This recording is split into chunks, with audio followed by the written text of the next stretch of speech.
Mga kababayan, ngayong araw po ng linggo, April 12, 2026, mas lumakas pa po ang bagyo na nasa labas ng ating Philippine Area of Responsibility. Ilang araw po simula ngayon ay papasok na ito sa loob ng ating bansa at aalamin po natin yung mga direktang lugar na maaapektuhan po ng trap or extension po ng kanyang hangin. Bago ho natin simulan, hihiling lamang po ako ng pakiusap na ilike at ishare nyo po yung ating update sa ating mga kababayan para malaman din nila ang kalagayan po ng ating panahon ngayong araw po ng linggo. Kamusta po? Happy Lord's Day, Happy Sunday po sa bawat isa. Ako po muli si Kuya Francis, ang inyo pong weather forecaster para sa araw po ng linggo. So ngayon po, ito po no, sa pinaka-latest po na update natin, yung bagyo po no, na minomonitor natin na nasa labas po ng ating Philippine Area of Responsibility ay nag-intensify into typhoon category. At ilang oras lamang po simula ngayon ay ito'y magiging isang ganap na rin na super typhoon. So papasok ito sa loob ng ating bansa bilang isang ganap na super typhoon. Aalamin natin mamaya no, yung mga lugar po na maapektuhan ng extension po ng kanyang hangin. I-explain ko po sa inyo mabuti one by one at kasama rin po yung mga lugar. So kinakailangan makinig po kayo, samahan niyo po ako sa ating update. Sa pagtatala po, ito pong bagyo na nasa labas ng ating bansa, huli pong namataan. May international name po ito, no? Typhoon na Sinlaco po ito, international name niya. At kapag pumasok po sa loob ng ating bansa, tatawagin po itong bagyong Kaloy o Super Typhoon Kaloy. Ito po'y huling namataan, meron pong lokasyon na 2,770 kilometers east of northeastern Mindanao. Tinataglay na po nito ang hangin na umaabot na po sa 140 kilometers per hour. At may pagmugso naman na umaabot sa 170 kilometers per hour. Yung pagkilos ho niya from stationary, no? At ngayon po, pa-northward slowly. So medyo mabagal yung kanyang pagkilos, pero yung hangin, yung pinaka-radius po, yung umiikot po na to, ay sobra pong malakas. Yun po kasi yung binabantayan natin dito. Kahit mabagal ho siyang pumapasok sa loob ng ating Philippine Area of Responsibility, basta yung hangin ho niya is malakas, yun po ang nakakatakot. Ang tendency po nito mga kaibigan ko, tatiming siya na papasok po sa loob ng ating Philippine Area of Responsibility bilang isang malakas na bagyo o super typhoon na po na category. Tinatanong po sa atin, no, sabi Kuya Francis, kailan ba papasok sa loob ng ating bansa etong bagyo na ito, itong banta ng super typhoon? Dito po sa ating tinatawag po na tropical cyclone threat potential, in-explain ko na rin po ito kahapon, no?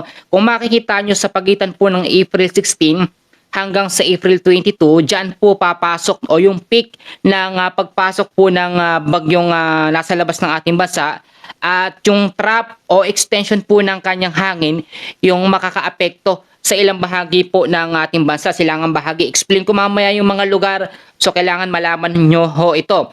Wala rin po tayong nakikitang direktang landfall scenario ng bagyong ito sa ating Philippine landmass, no? At kung may nakikita kayong update na magla-landfall ito sa ating kalupaan, hindi po totoo yun. At kinakailangan, alam po natin yan. Ipapakita ko sa inyo kung bakit hindi siya magla-landfall. Explain ko mabuti. Tignan nyo mabuti sa ating pinakamapa. Makikita nyo mabuti dyan yung circulation po ng hangin, no? Makikita nyo mabuti. Ito po yung advanced weather system din natin na ito na ginagamit. Makikita nyo mabuti.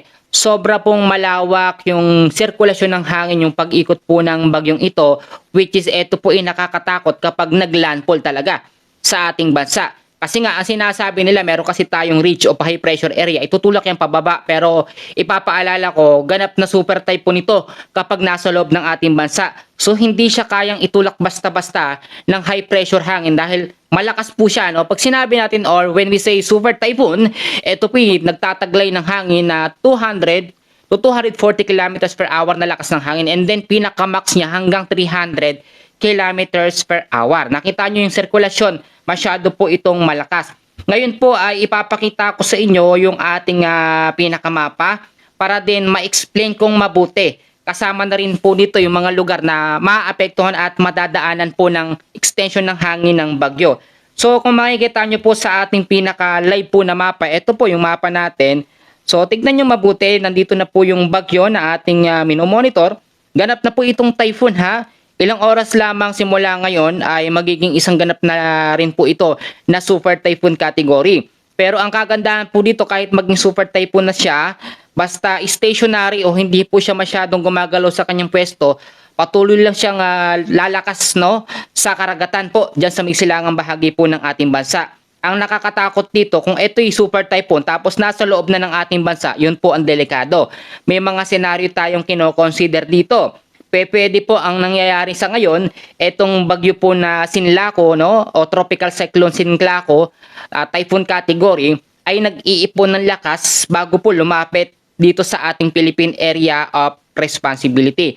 Kung mapapansin ho ninyo, yung pinaka-radius po o pinakalawak ng sirkulasyon ng hangin na to, masyado na pong malawak or masyado na pong mahaba yung kanyang iniikot, no?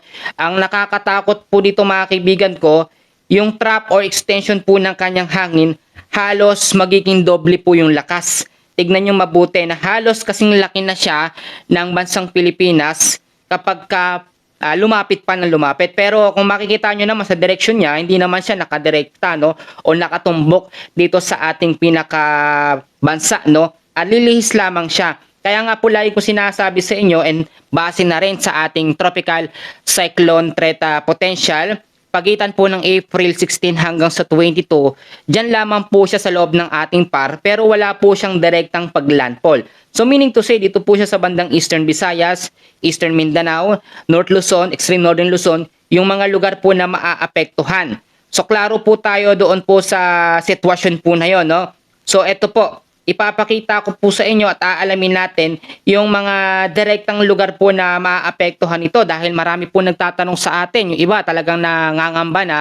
At ito po, relax lang po tayo. Yung mga senior po natin, alalayan ko po kayo, yung mga OFW natin, kung mapanood nyo po ito, pwede natin sabihin sa mga kababayan natin. Ngayon, sobrang init po, di ba?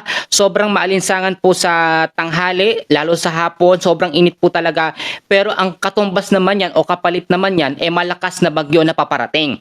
So klaro po tayo dyan at pinakita ko sa inyo mabuti. Ito po yung bagyo na paparating, papalapit po sa ating Philippine Area of Responsibility, pero wala pong direktang landfall. Mamaya meron tayong dalawang senaryong kino-consider at ipapakita ko po sa inyo mabuti. So unahin natin yung mga lugar na malalapitan ng trap o extension ng kanyang hangin. Kasi kung makikita nyo, ito na po yung pinakahangin ng bagyo, no? Yung bagyong Sinlaco, Typhoon Sinlaco. Pag lumapit pa yan, itong tinatawag din natin na spiral clouds na kapalibot po sa kanya, yan po imi-impact kapag lumapit. Once na lumapit pa yan dito sa may bandang eastern na Mindanao, makakaranas na po tayo ng maulap na kalangitan, which is, ang gusto lang naman natin is yung mga pag-uulan, pero ayaw po natin ng mga malalakas po na bagyo. Pero good thing dahil itong bagyo na ito, wala naman pong direktang pag-landfall. So ngayon po, no, ito, makinig po kayo, sasabihin ko po yung mga lugar. Unahin po muna natin yung parte po ng Eastern Mindanao. Ngayon po, maging alerto at maging handa, pero wag po kayong matakot. Ang region po ng Eastern Mindanao, kasama po dyan ang Caraga Region, Agusan del Norte, ang Agusan del Sur, Surigao del Norte, Surigao del Sur, Dinagat Islands. Sa Davao Region naman po, maging alerto din sa banta ng trap o extension po ng bagyong Sinlaco, typhoon category o nasa super typhoon category ito, ang Davao del Norte, Davao del Sur, Davao Oriental, Davao de Oro, Davao Occidental, kasama rin ang Davao City. Ito na po yung pinaka-trap na extension ng bagyo, no? Yung hangin niya, kaya nga po sinasabi ko sa inyo, mahahagip ang silangang bahagi po ng Mindanao, Eastern Visayas, at ang North Luzon. So parte naman tayo ng Eastern Visayas, no? Ngayon po magi-alerto at sana po pakinggan niyo ako sa sinasabi kong update. Hindi lang ito para sa atin, no? Bagos sa kaligtasan po ito ng bawat isa.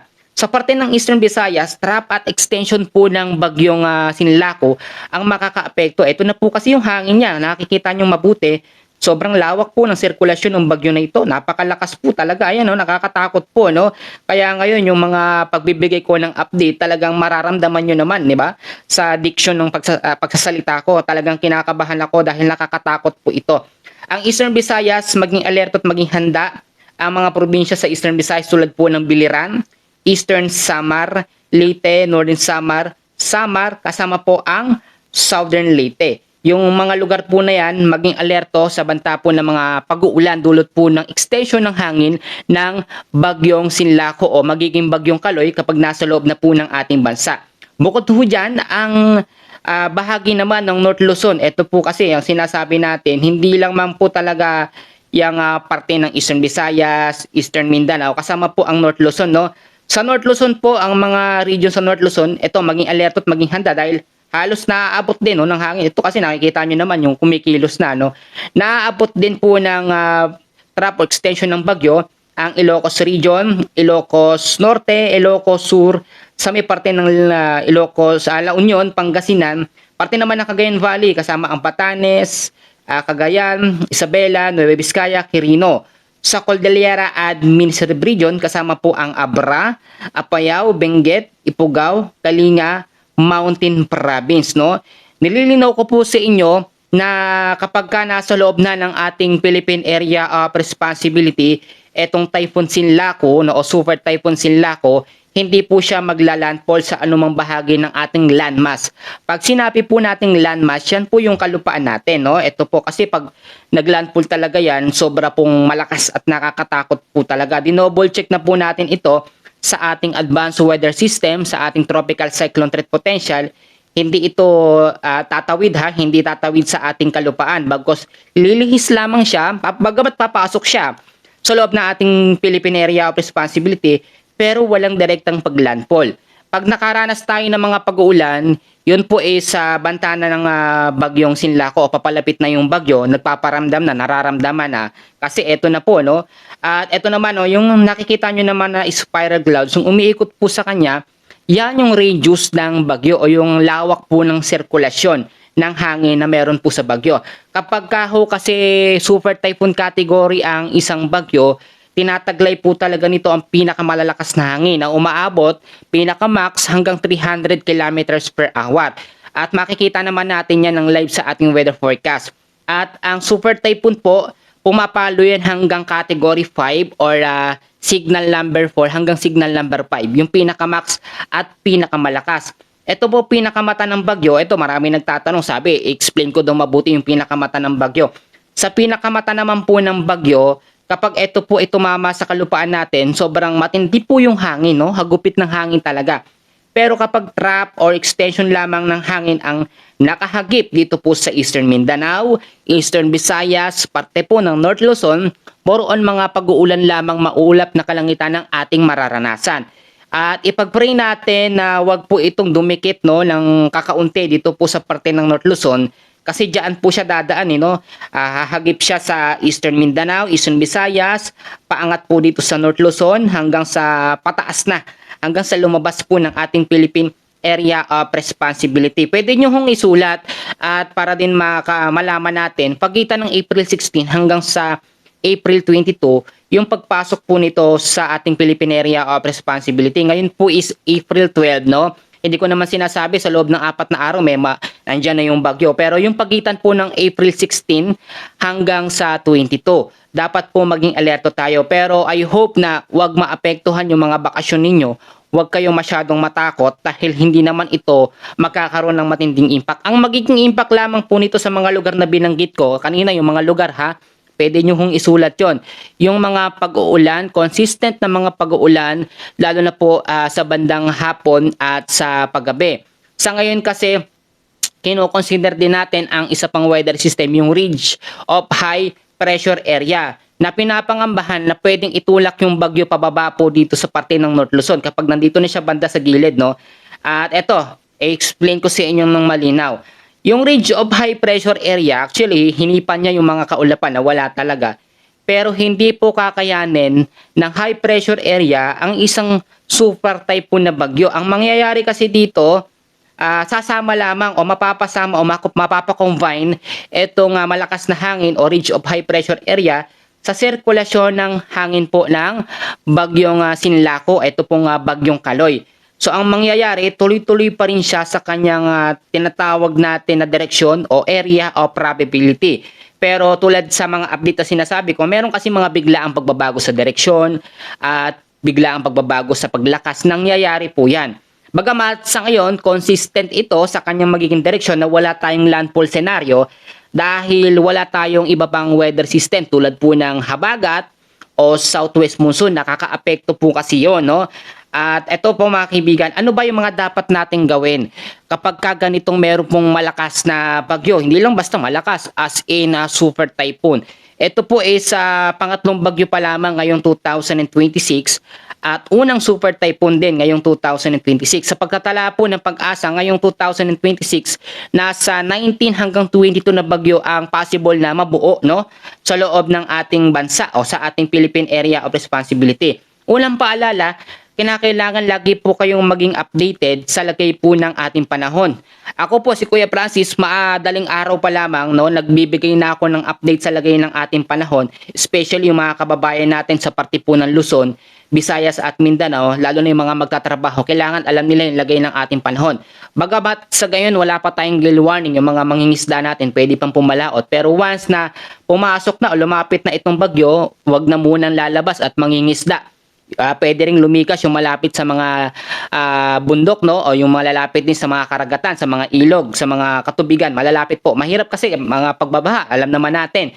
Yung isang paalala na lagi ko sinasabi, kinakailangan linisin natin yung paligid natin. Ang trap o extension po ng bagyo kapag nakaapekto sa mga lugar natin, maraming mga pag-uulan ang maidudulot nito. Bagamat limit yung hangin kasi nasa pinakamata yung hangin, yung trap at extension ng hangin niya, puro ulan naman ang binibigay. Klaro po tayo doon, no? Malinaw po ba sa atin? Yung pangatlong paalala ko po, lagi kong sinasabi, bukod sa paglilinis ng kapaligiran natin, no, para hindi magbaha, mga plastic basura, i-safety rin natin ang ating mga importanteng gamit. Alam nyo, last year, hinagupit po ng malalakas sa super typhoon ang Eastern Visayas, no? Ilang bahagi ng North Luzon at ilang bahagi din ng silangan po ng Mindanao. At dahil hindi handa yung mga kababayan natin, hindi nila parang na-surprise yung mga kababayan natin na bulaga, na bigla na lang may paparating na malakas na bagyo. Ako po, no, ang ginagawa ko dito, talagang ini-insist ko na meron pong bagyo, may paparating na super typhoon para hindi tayo mabigla, ay bakit bigla ang may super typhoon? Hindi naman nakita sa update. So kung lagi kayo dito sa ating channel, alam nyo kung paano ako magbalita. At yung mga bago lang, sana ho kung napadaan kayo, napakinggan nyo yung update, pwede nyo hong i-like o pwede kayong mag-subscribe sa ating channel. Pwede nyo ring i-share kasi tayo naman din na magbe-benefits dito. Ito kasi yung way ng pag-update ko, no? Talagang merong katotohanan na reality sa buhay natin. Ina-explain ko pong mabuti yan. Yung isang paalala ko, no? Bukod sa safety importanteng gamit, yung mga bahay natin handa na ba sa malakas na bagyo? Yung mga bubong mamaya may butas, yung mga halige, at eto, construction man pa rin tayo, pero yung iba walang budget. Kung ano lang yung kaya para mapagtibay ang ating kabahayan, para safe po tayo sa banta po ng mga pag-uulan dulot po ng paparating po na bagyo. At kinakailangan mag-imbak at mag-stock din po tayo ng pagkain na tatagal po ng pang ilang araw. Sa pagitan ng April 16 hanggang sa 22, nandiyan yung mga pag-uulan na ating mararanasan. Kaya yung mga kababayan natin na laging sabi sa akin, na Kuya Francis, sana naman umulan, no? Sana naman magkaroon ng ulan dito sa aming lugar. At ito po, yung mga naghihiling ng ulan, makakaranas naman tayo ng ulan kasi ito po meron bagyong paparating. Ang ayaw lang kasi natin dito, yung malakas ng sobra, yung tipong life-threatening na, yung lakas ng hangin, tapos may kasamang pang bugso ng mga malalakas po na mga pag-uulan. Ito pa, yung isang paalala ko sobrang importante na kinakailangan, ipag-pray natin, ipanalangin natin sa Diyos na ito pong bagyo ay wala pong mapinsala sa ating bansa, no? Yung mga kababayan natin, ang pag-pray natin kahit umulan, kahit lumapit ho siya, hindi siya makapaminsala ng matindi kasi nasa krisis pa rin tayo ngayon. Tulad sa gasolina, no, sa giyera, sa Middle East, tapos sasabayan pa ng super typhoon ng malakas na bagyo. Wala na tayong budget, no?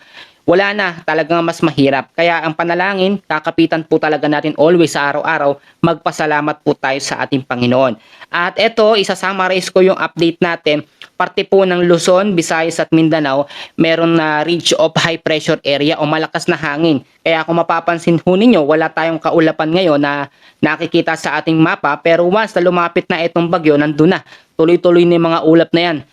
Kumpol na kaulapan na magpapaulan lalo po sa hapon at sa gabi. Sa ngayon din, yung mga nakakaranas ng mga pag-uulan, kahit wala pa yung bagyo, yun po ay banta ng mga local thunderstorms na madalas po sa hapon at sa gabi po nagpapaulan. Okay na rin yun para maibsan kahit papaano yung mainit po na panahon sa bawat lugar po natin. So kinakailangan natin maging safe sa bawat oras, no? At ako hihingi ulit ng pabor na i-like, i-share at pakisabi sa mga kababayan natin, pakisuporta po ng ating YouTube channel para sa next update, mabilis ko po kayong manonotify. Yan po muna ang pinaka-latest na update natin sa lagay ng ating panahon. Maraming salamat po at God bless po sa inyong lahat.